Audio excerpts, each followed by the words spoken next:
Hello everyone, this is Ashish and welcome back to our podcast. Today I'm going to talk about your favorite topic, which is how many hours should we sleep, especially when we are preparing for competitive examinations. Now, I have lived my life without any influence of competitive examinations for the past 7 years.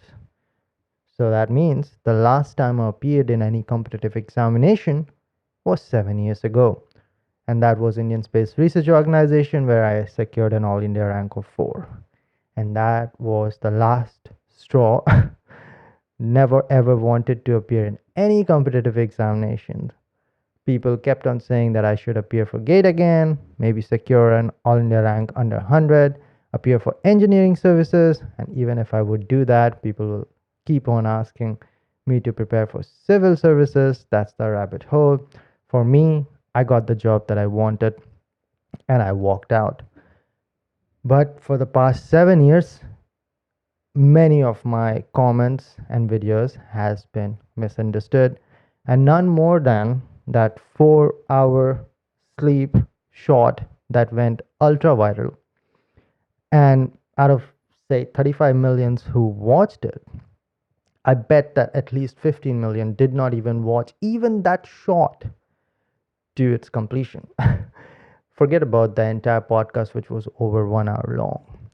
So it is pretty clear that many people took those lines out of context. Many even thought that I'm actually promoting sleeping less. Well, some were smart enough to watch that at least 1 minute shot full and understood that it is nothing but a sarcasm. Sarcasm to every coaching institute guru who claims to have learned or earned eternal wisdom, knows exactly how to live life. But also, it's a slap to those people who do not understand the harsh reality of competitive examination and building a career in a country like India. So, going to any extreme, like, hey, everybody should sleep 8 hours every night, and oh, I'm going to sleep 4 hours every night from now on, or even crazier. Now, I personally, throughout my career, have had 6 hours of sleep, which was like the most predominant, which I mostly carried forward for 6 to 8 years. Now, I'm not promoting that. I'm not saying anybody else should do that. I'm just saying what I did. I've also done 4 hours of sleep, lasted only for a month because it really did not suit my body. And there are exceptions, I'm sure, who it would work for. And then there are majority who it would not, just like me. I have done 2 hours of sleep for weeks, and not by choice, but I had to, because if not, I would lose my job. And that's another story for another day. And I've had consecutive days which I went by without sleeping. Again, harsh reality of building a career in a country with over a billion population, country with the highest population in this world and highest number of engineers pumped out every year. That's a fact. So I don't have the answer, unlike those people who told you this is exactly how much you should sleep. All I have are experiences, and I'm going to share them one by one, and then you make your own decisions of what works and what doesn't. So, graduating from a university that would not give me placement in 2016 and coming to Delhi in coaching institutes, I was a guy who was just looking for an answer. Like, what do I need to do different to kind of distinguish myself from the competition? Every morning at the gates of coaching institute, you would push yourself through that tiny gate to get the seat where you would be best suited to get the most information from the professors who would never ever talk to you personally. In theory, they were just 10 feet in front of you, but practicality, these guys will be in front of you for 6 months. You would never talk to them. That's the reality of coaching institutes, majority of them, at least the most popular ones. And then you would be sitting in a classroom and there are 400 people around you. 400 in that same classroom. You can barely call it classroom. It's a hall, it's an auditorium. Classes go on for like 4 hours, 5 hours without break. Most people haven't had sleep last night and they're going to go through that 5 hours of class, a tiny half hour of break, and then 5 hours of class again. And the only thing that is going in your mind is, this is the competition. I only have 6 months and I have invested everything. I've taken a drop. I don't have a job. I have a drop year now. I need to get this job. If not, there will be another gap year, or there will be more shame from the society that this guy graduated with A-class results in CGPA and medals and trophies. And that's the reality of most people who are in coaching institutes. They're ambitious, and their ambitions got them to a place where they can really try for the best future they possibly can. And so this is the anxiety of coaching institutes. And back then in 2016, we did not even know the term anxiety. Nobody said that. We just said tension. And that's it. And pressure, and those were the words, and that's it. Now, in such a situation where you are in a class with 400 competitions, and then there's a class going next to you with other 400 aspirants, and the class next to you with another 400 aspirants, 5 classes, 400 each, going at the same venue. And that's just one venue out of the 5 venues in that same city, and then 5 other cities like that in that country. And then there's a different coaching institute with 6 other classes. And there in total of, like, if you do the calculation, there's at least 10,000 people with coaching preparing for that examination. I'm not even talking about people who prepare without coaching institutes. So 400, and then there would be like some star batch or something like that. There will be 5 of them from, even from the top coaching institute, and you look at, oh, 2,000 people are just in this freaking XYZ star batch. And if you want to get anything out of this examination, you have to be under like 200 rank. So what the hell is the star batch? Majority of them in the star batch won't even get jack shit. And so you start asking that immortal question, what do I do different? And that's why you are asking these questions. How many hours should I study? How many hours should I sleep? That's why you keep listening to toppers, because they might know something that you can understand before those attempts, before those failures, so that you beat the competition, right? It's easy to say for everybody else who has never tasted this competition, this frustration, this pressure, to say that, oh, be healthy, sleep this much, and do this, work out every day, and all of those things. And I'm saying do that too. I tried my best to do all of those.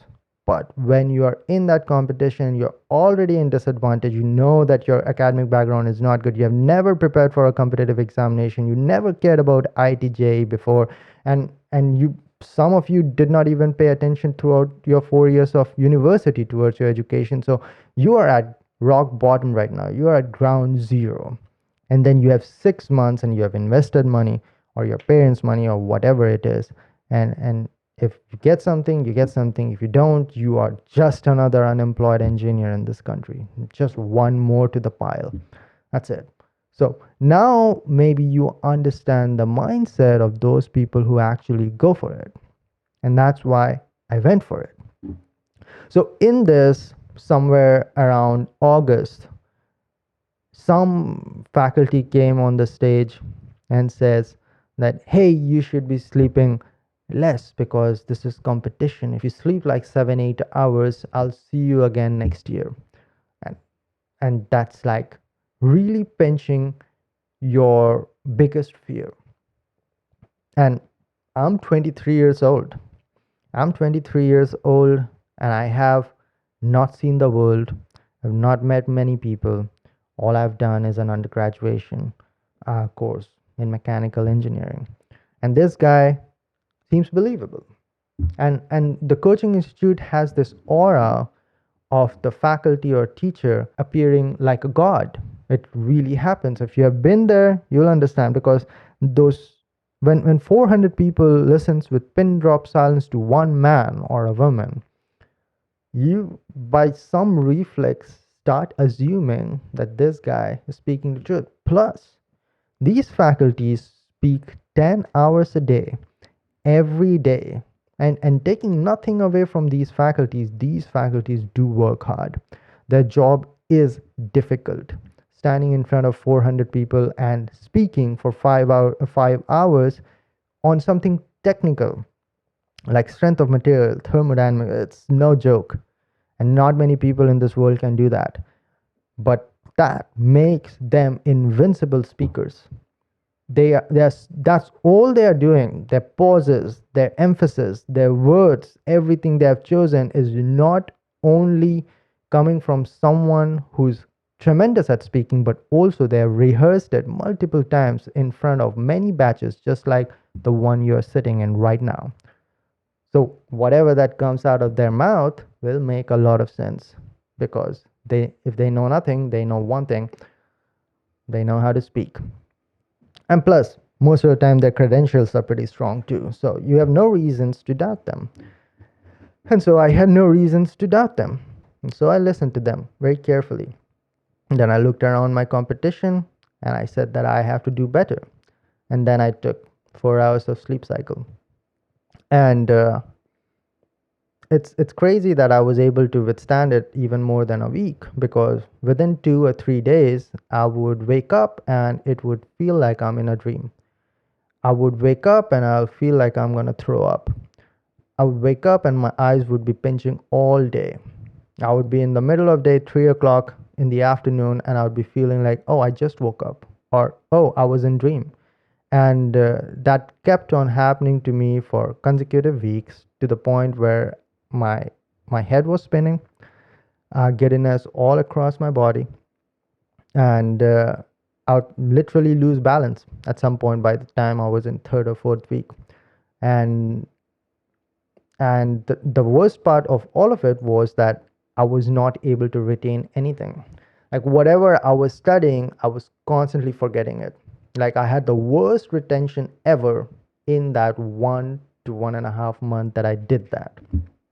And for that reason, at one point, like there was a cycle, like that the professors or teachers who would be saying certain things, and then there would be minority professors who would be saying the right things, and they would not be listened to. Same that happens on YouTube right now. If a YouTuber says something you want to listen, more people, millions will listen to them. Those millions watched that short of 4 hours of sleep because they wanted someone to say that here's the answer, you need to sleep for 4 hours. And then there was a twist. And that just happened luckily, because some short was made at some point out of some podcast, and it was just fate that made that clip or short. Otherwise, if I would be slamming that routine from the beginning, nobody would be listening, right? But that's what happens in reality too, that a person who actually speaks the truth, something learned from experience, would not be listened, but fantasies will be sold a lot. And those professors who sell these fantasies would be listened and praised more, same like it is in YouTube today.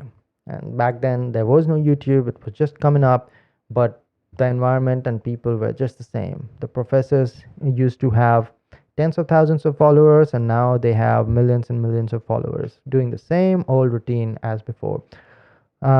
And so there's no shortage of people claiming about 4 hours sleep, 3 hours sleep, all at the cost of your health, for sure. But there is a balance. And like I said, before I started this 4 hours of sleep, I was, I think, sleeping for 7 hours or so every night.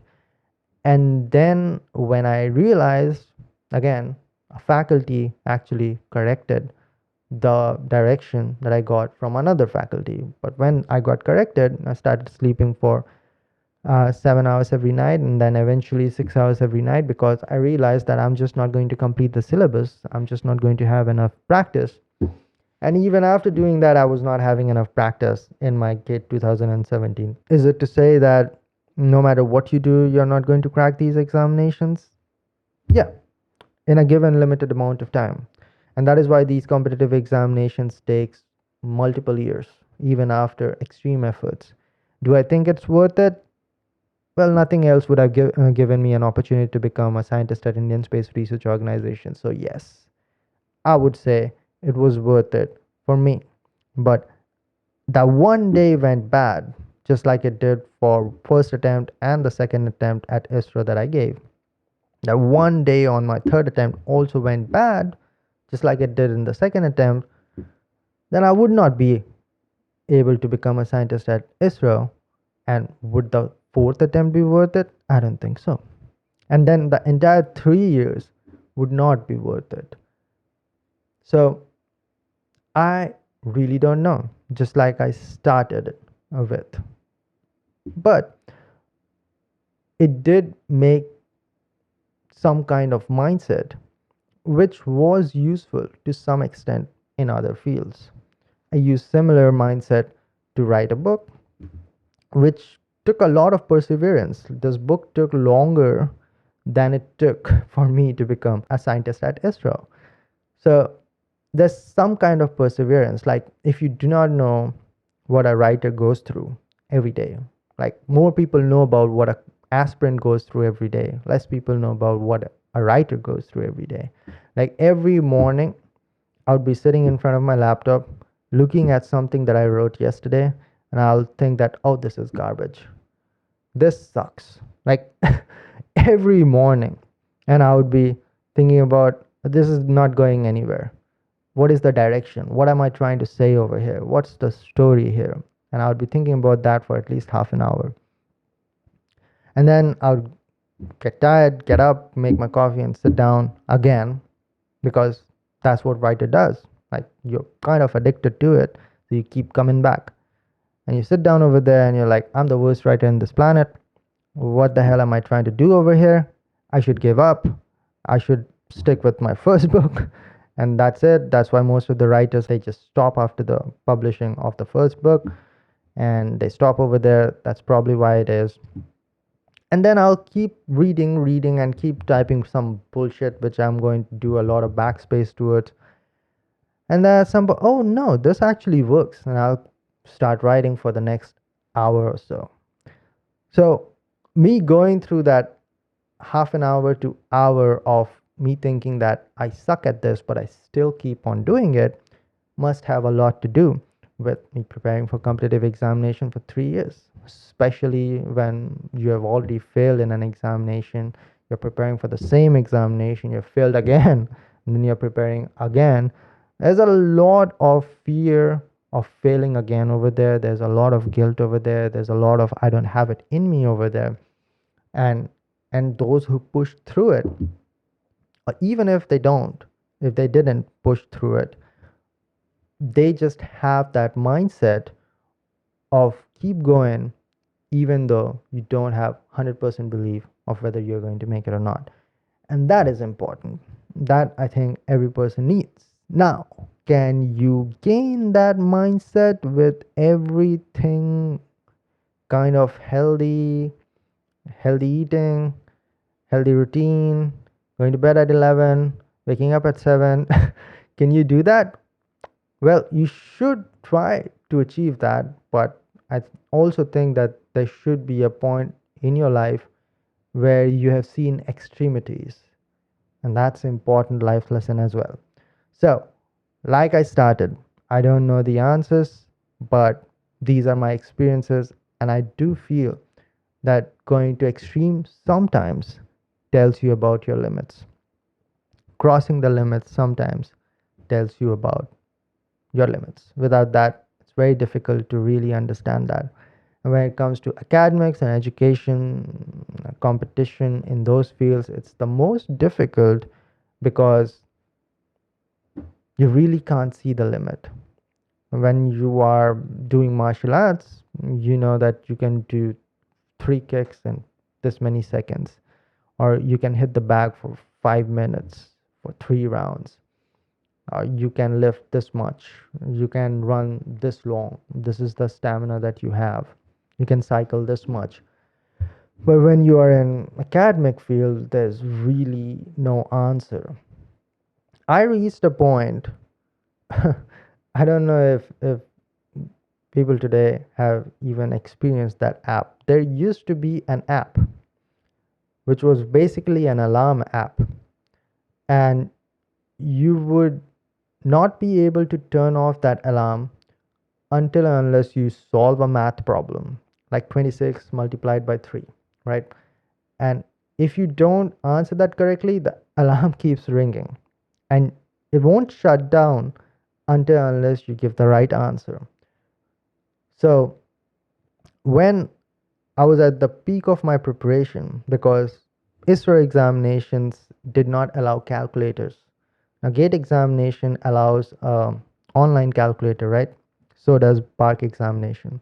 But ISRO examination does not allow any form of calculator, and it's an offline examination. So there's no online calculator, right? So basically, all the questions you have to solve with mind or hand calculation, which is kind of crazy if you think about, but it's just another day at job for people preparing for competitive examination. There are many examinations that do not allow calculators, especially PSU exams. But those exams generally don't have complicated calculations. Now, ISRO examination has like 3-digit multiplications, like 327 multiplied by 56 or something. So I would not touch the calculator either. And this made my mind calculation so good that I would wake up, say 6 o'clock in the morning, with this alarm clock, which would not shut up until unless I give the right calculation answer. And it would ask me something like 327 multiplied by 567. And I would be able to come up with answers. And I had to raise it because first it would start with like 27 multiplied by 3. And then I know the answer. Then it was 24 multiplied by 32. And I would still be able to solve it. And I would solve it and go back to sleep, right? But it eventually got to a point where I would be able to solve all of this in mind. I think I went at least to 3-digit multiplied by 2-digit. I might have even gone to 3-digit multiplied by 3-digit.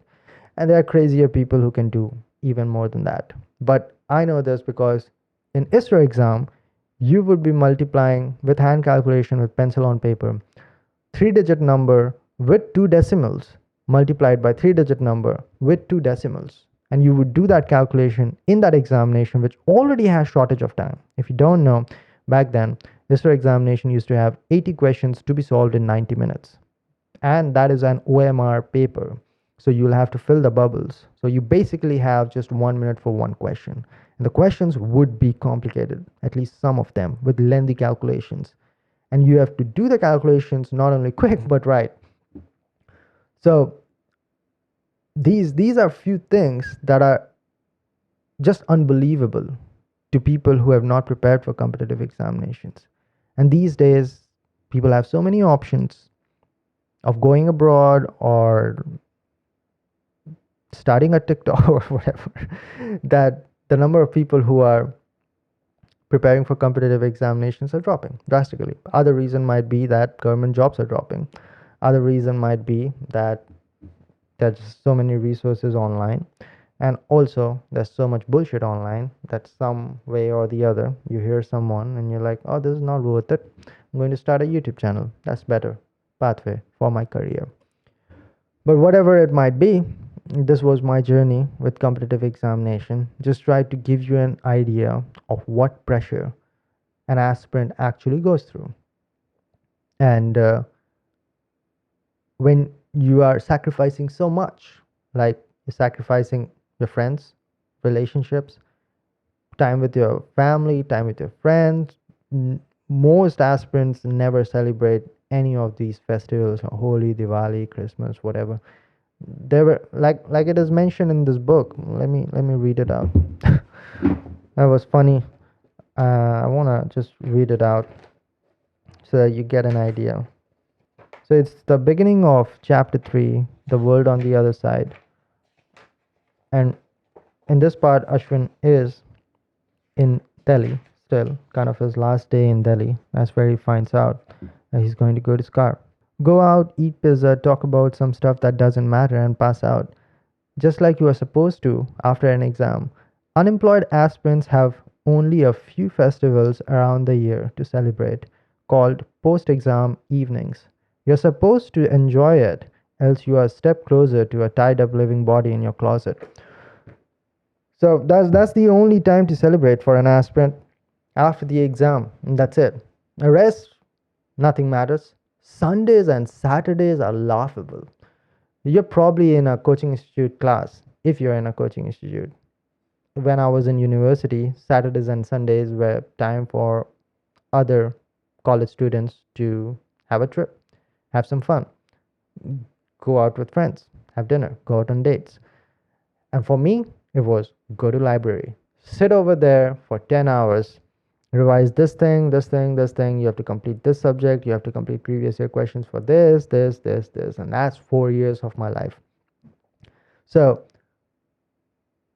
for an exam aspirants, they're just sacrificing so much. And in a lot of cases, financially too. There are so many people who left their well paying jobs to come to Delhi to put all their savings in their preparation. And that's what I did in my third attempt too. Put all my savings, sacrifice my current career. Many are in the job, like in my third attempt, I was in that situation, like sacrificing the current job. The manager is finding out about your preparation. Your boss is finding out, your colleagues are finding out. There's so much in stake. Almost everybody knows that you're preparing for competitive examination. If you fail, everybody is going to laugh on you. Like it happened on my second attempt at ISRO. I was preparing with a job everybody knew, and I failed. And that hurts really bad because deep down you're thinking, oh, this is my ticket out of here. I'm going to do something different. That's like every aspirant who risks it all always thinks that, oh, I know the answer. You do know the answer, but the path you maybe don't know. That everybody has a vision in their mind that this is what I'm going to do and this is how it is going to work out. And that's all well and good. But the path of fire that you'll have to walk, most people don't really consider that. But those who start walking and kept walking and ended it, they know it. You're having so much pressure and frustration and sacrifices and losses. You're in your early 20s, most likely. So, most likely, there's a relationship dynamics going on.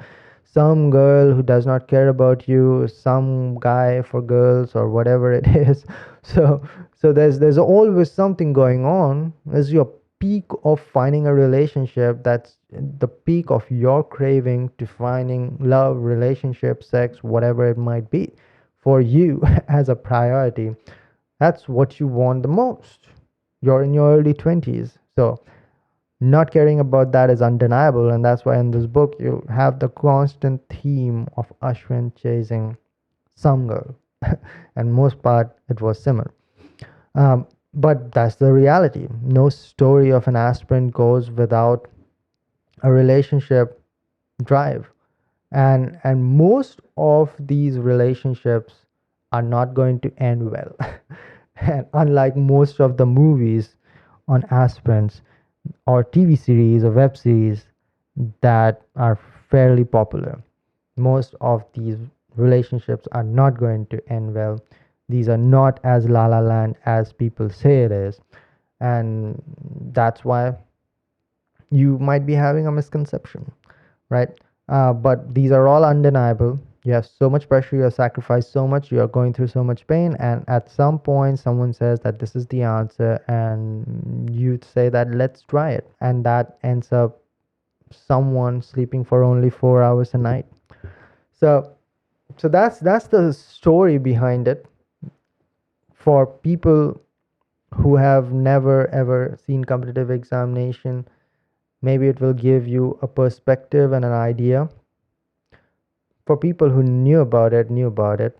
Also, to those who ask, like, why would someone do that? This is why. And am I promoting this? No, hell no.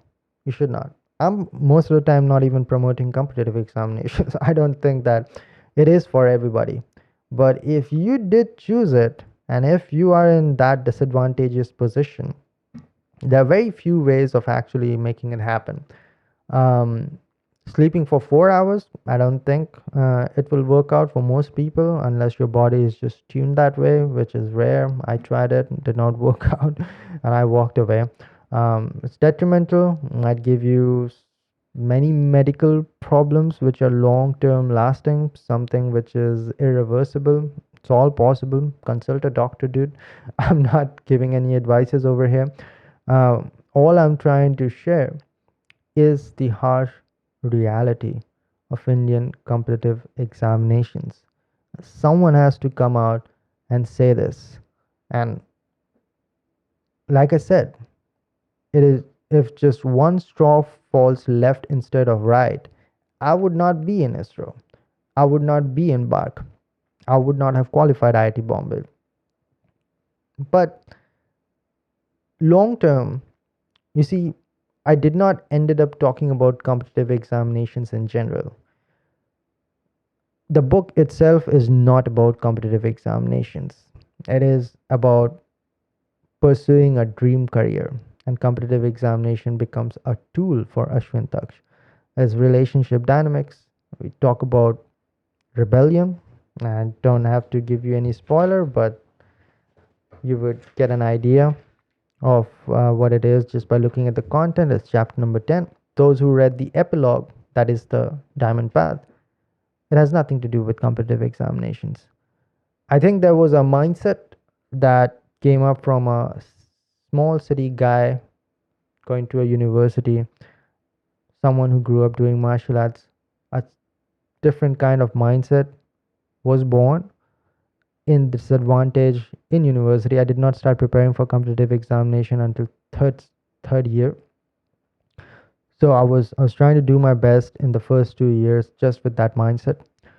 And that mindset was actually applied to competitive examination. Did not work very well at first, but then, good thing about things not working well is that you find a lot of ways to make things work, and a lot of those things can be applied in other things, like I applied on YouTube, like I applied in starting my business, like I applied writing this book, and that is useful. So I think that even if you don't prepare for competitive examination but you still have something called ambition, I think you are going to go through some extremities either way. People who start businesses go through the same thing. People who turn into artists go through the same thing. Um, and I think there's a reason why your body can take so much abuse in your 20s, sometimes even in your 30s. And the reason is that that's where you really find your limits, I think. Right. So yeah, that's my piece of experience that I wanted to share. If you want to know more about my experiences, there are 336 pages of The Boy Who Did Not Sign, talking about just 1 year of my experience. That was like the darkest before the dawn time period of my life. So I decided to write my first book inspired by those experiences. It's not really something like an autobiography. People still ask me questions like, hey, did you ever meet Simmer again? I'm like, Simmer does not really exist because that's a fictional character. None of these characters exist, including Ashwin Taksh. It's just a way of sharing my experiences, because the only way to share all of my experiences and it still makes sense is just being inside my brain and reading all of it. But if you want to share something like your experiences of an year through a book, it has to be fictionalized. You have to tell it in a form of story. Like the book starts from the boy who did not sign moment, right? Where Ashwin Taksh does not sign, and then you go back 1 year to find out why. That's just way of writing and storytelling, right? It has to be fictional, and so it is that way. But it is brutal, honest, and truthful, and true to what actually happens. Plus, it shares an experience of being in nuclear program of the country, which is quite exciting and a unique experience. So, like I said, book is much more about competitive examination, but a lot about craziness, what we talked about today. So, craziness in terms of passion towards a career which you dream of, a craziness towards a girl, craziness towards pursuing her, and the frickin' bullshit dynamics that is brewed by politics that is in almost every place where there are like 10 people joined together. And plus, the Scar Academy competition itself is something to look at, and things get pretty friggin' strange somewhere around 10th chapter when the rebellion starts, which really gives a lot of answers why the boy did not sign. Okay, so that's pretty much about it. Wanted to talk about this in a bit more detail and wanted to avoid my words being taken out of context. This is why I did what I did. Would I suggest it? No. Is this the only way? No. But the only way is for you to find out your own experiences, find out your own path.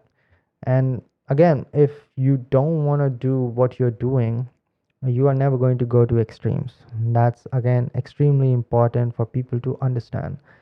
Your father told you to become a civil services officer and you decided to prepare for UPSC examination, watch my short of 4 hours of sleep, and you're like, how the hell are some people so passionate and dedicated and disciplined to pull off something like this by just watching 30 seconds of that shot, of course. And the how the hell is that that guy was not told by anybody to prepare for ISRO examination. That guy was not told by anybody to prepare for gate examination. That guy could have gotten a job and settled down with it in the final year. But he still decided to do something that everybody actually told him not to do. So he has every reason to get to the end, because when you're super young, that itself is the motivation. Like, I know everybody is telling me something, but the only way to find out is see it through. Again, um another theme which is repetitive in the book, The Boy Who Did Not Sign. The only way to find out is to see it through. People will keep saying, they'll keep reiterating, they'll keep echoing the words of other people who will keep echoing the words of other people. But the only way to find out the truth is to actually see it for yourself. All right, I'm going to end this podcast right here. Questions goes down in the comment section. I hope you know that by now. And suggestions and opinions also land in the same place. I'll see all of you in the next one. Till then, bye.